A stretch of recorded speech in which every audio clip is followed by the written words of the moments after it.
ఎన్నికలకి ఇంకా ఎంతో సమయం లేదు. కానీ పశ్చిమ గోదావరి జిల్లాలో మాత్రం ఆశావాహులు చాలామంది ఎదురు చూస్తున్నారు. టీడీపీ జనసేనకు సంబంధించి సీట్ల కొలిక్కి కూడా ఇంకా రాని పరిస్థితి. కానీ జిల్లాలో జనసేన కూడా చాలా బలంగా ఉంది. ఇక్కడ జనసేనకు కూడా కొన్ని సీట్లు అయితే పక్కాగా గెలిచే అవకాశాలు కూడా ఉన్నాయి. అయితే ఇదే అంశంపై మనతో మాట్లాడడానికి పశ్చిమ గోదావరి జిల్లా జనసేన జిల్లా ప్రధాన కార్యదర్శి చినమల చంద్రశేఖర్ గారు ఉన్నారు.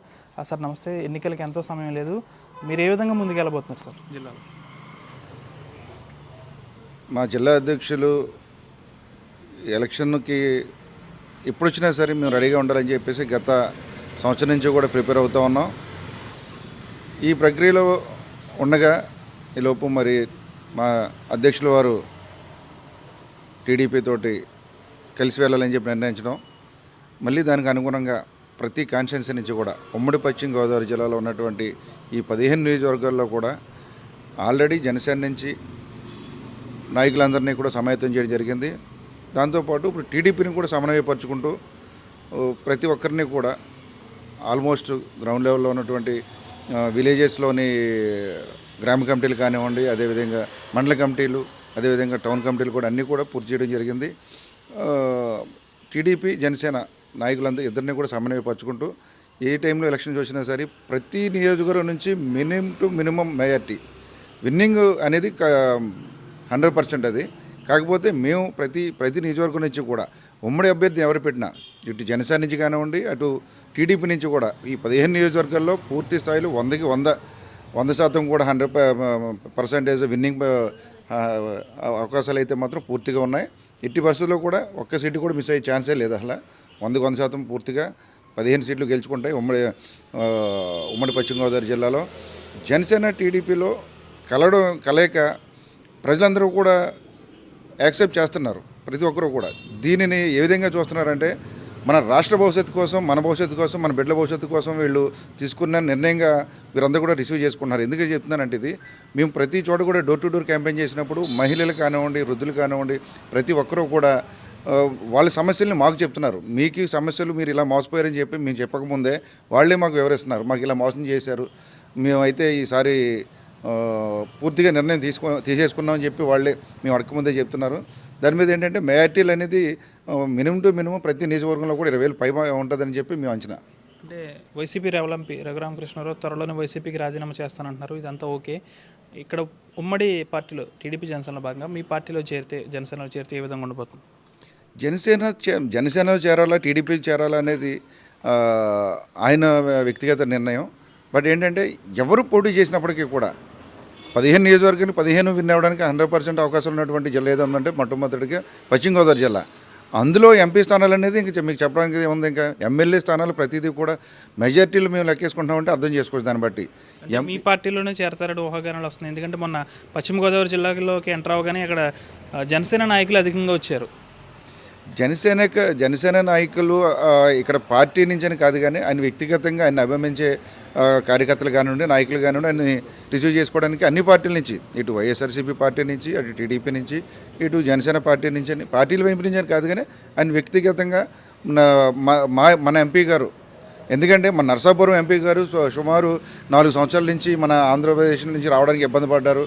ఆయన ఎంపీగా విన్ అయినప్పటికీ కూడా ఆయన యొక్క పార్టీ నుంచే ఈ యొక్క అణిచివేత అనేది ఎంతో దారుణమైన పరిస్థితిలో ఆయన్ని పోలీస్ స్టేషన్ తీసుకెళ్ళడం, హైదరాబాద్ నుంచి బలవంతంగా ఆయన పుట్టినరోజుని అని కూడా చూడకుండా వేడుకల్లో ఉండగా ఆయన బలవంతంగా తీసుకొచ్చి ఇక్కడ ఆయన చెప్తూ ఉంటారు అప్పుడప్పుడు, నా కాళ్ళు కట్టేసి నన్ను కొట్టారని చెప్పేసి కాళ్ళ మీద.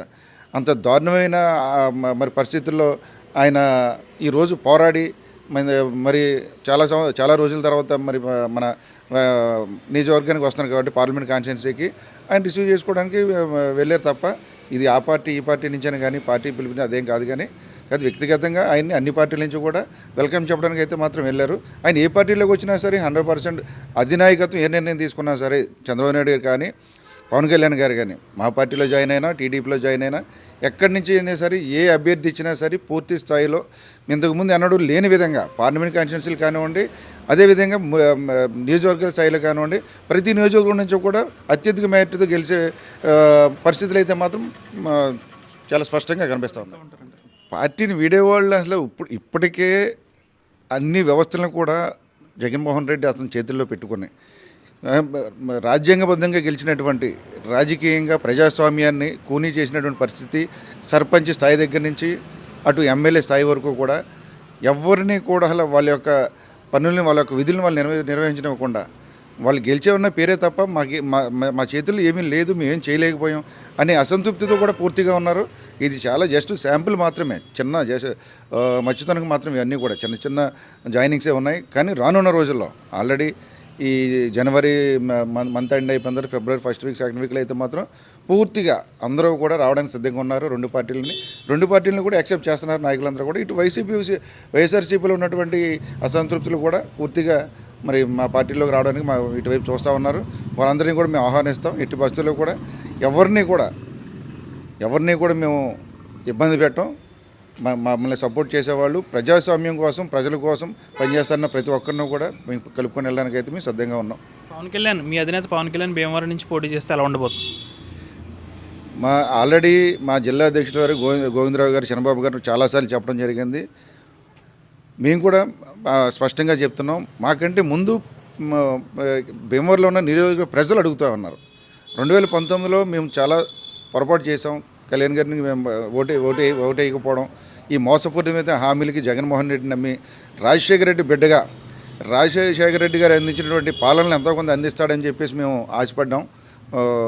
కానీ పూర్తిగా వాళ్ళ యొక్క కుటుంబంలో ఉన్నటువంటి జగనన్న వదిన బాణం అని చెప్పేసి తిరిగినటువంటి ఆయన జైల్లో ఉన్నప్పుడు ఆయన సపోర్ట్ చేస్తూ మా అన్నని ఈ విధంగా ఇబ్బంది పెడతా ఉన్నారు. మేము రాజన్న బిడ్డలుగా ఆయన ఎంతో మీకు సుపరిపాలన అందించినటువంటి బిడ్డలుగా మమ్మల్ని ఈరోజు రాష్ట్రంలో ఇబ్బంది పెడతా ఉన్నారు, దేశంలో ఇబ్బంది పెడుతున్నారు అని చెప్పేసి ముసలి కన్నీరు కార్చుకుంటూ తిరిగినటువంటి ఈ జగన్మోహన్ రెడ్డికి అతను సపోర్ట్ చేసినటువంటి షర్మిలారెడ్డి గారిని కానివ్వండి, తల్లిని కానివ్వండి, ఆయన పెట్టినటువంటి ఇబ్బంది, అదేవిధంగా ఆయన యొక్క చిన్నాన్నను కూడా వాళ్ళ కుటుంబంలోనే వారే మరి చేసినటువంటి పరిస్థితి వారి సిస్టరే చెప్తున్నారు. ఇది ఎవరు చేశారో మా వాళ్ళందరికీ తెలుసు. అయినా సరే కావాలని చెప్పి వాళ్ళని వెనకేసుకొస్తున్నారని చెప్పి సుప్రీంకోర్టు కూడా వెళ్ళడం జరిగింది.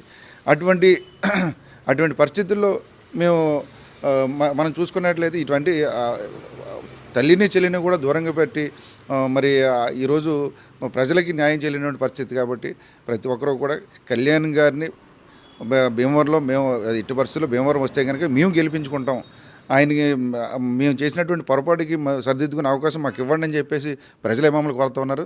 ఆ విధంగా ఏంటంటే ఎట్టి పరిస్థితుల్లో కూడా చాలా బ్రహ్మాండమైన మెజార్టీతోటి రాష్ట్రంలో ఎక్కడా లేనంత మెజార్టీతోటి పవన్ కళ్యాణ్ గారు భీమవరం గెలబోతూ ఉన్నారు. అంటే ఆంధ్రప్రదేశ్ కాంగ్రెస్ పార్టీ పగ్గాలు షర్మిల చేతికి వచ్చాయి.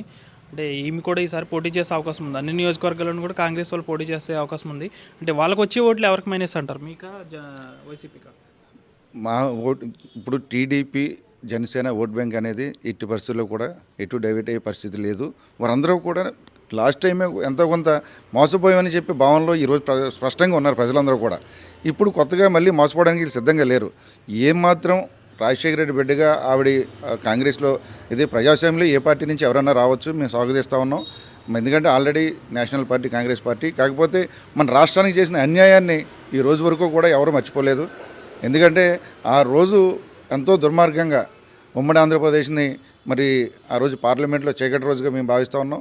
మరి ఆ రోజు విడగట్టినటువంటి ఆంధ్రప్రదేశ్ని మనకి తల్లేని మండంలాగా జీవోత్సవంలాగా చేసినటువంటి కాంగ్రెస్ని ఎవరు యాక్సెప్ట్ చేసే పరిస్థితుల్లో లేరు. కానీ రాజశేఖర రెడ్డి బిడ్డగా ఆవిడ కాంగ్రెస్ నుంచి వస్తే మరి మాకైతే మాత్రం 1% కూడా మా వైపు నుంచి అయితే ఇటు పరిస్థితుల్లో కూడా ఓటు చేయలే పరిస్థితి లేదు. రాజశేఖర రెడ్డి బిడ్డగా ఆవిడకి ఉన్నటువంటి జగన్మోహన్ రెడ్డి గారు వాళ్ళ బ్రదర్ గారికి ఉన్నటువంటి ఓట్ బ్యాంక్ ఏదన్నా చీలి వాళ్ళకి నష్టం అవుతుందేమో తప్ప మాకు ఎట్టి పరిస్థితుల్లో కూడా ఎటువంటి నష్టం ఉండదు. కాంగ్రెస్ వైపు అయితే మన జనసేన టీడీపీ కేటర్ అయితే చూసే పరిస్థితి అయితే మాత్రం లేదు. జనవరిలో పవన్ కళ్యాణ్ పర్యటన భీమవరంలో ఉంటుందన్నారు, అది ఉంటుందో లేదో సార్? పర్యటన ఉంటుందని చెప్పి అనుకున్నాం, కానీ ప్రస్తుతానికి అయితే ఇంకేది ఫైనల్ అవ్వలేదు. కంపల్సరీ భీమవరం అయితే ఆయన పర్యటన అయితే ఉంటుంది. ఒక 10 రోజులు అటు ఇట్లో షెడ్యూల్ కూడా ఆయన ఫైనలైజ్ చేయలేదు. ఈ మన ఉమ్మడి పశ్చిమ గోదావరి అంతా కూడా పండగ హడావడి కాబట్టి అందరూ కూడా మరి చాలా ఎంతో గొప్పగా చేసుకునేటువంటి సంక్రాంతి కాబట్టి వారందరినీ కూడా మరి సంక్రాంతి అయిన తర్వాత వచ్చే ఆలోచనలు ఉన్నారని చెప్పేసి మాకు సమాచారం. అది ఇంకా ఫైనల్ అయిన తర్వాత మీ అందరికీ కూడా కంపల్సరీ మేము పత్రికా మేము షెడ్యూల్ అంతా కూడా చెప్తాం. మరిన్ని వీడియోస్ కోసం ఛానల్ ని సబ్స్క్రైబ్ చేయండి, లేటెస్ట్ అప్డేట్స్ కోసం వాట్సాప్ ఛానల్ ని ఫాలో చేయండి అండ్ లింక్ డిస్క్రిప్షన్ లో ఉంది.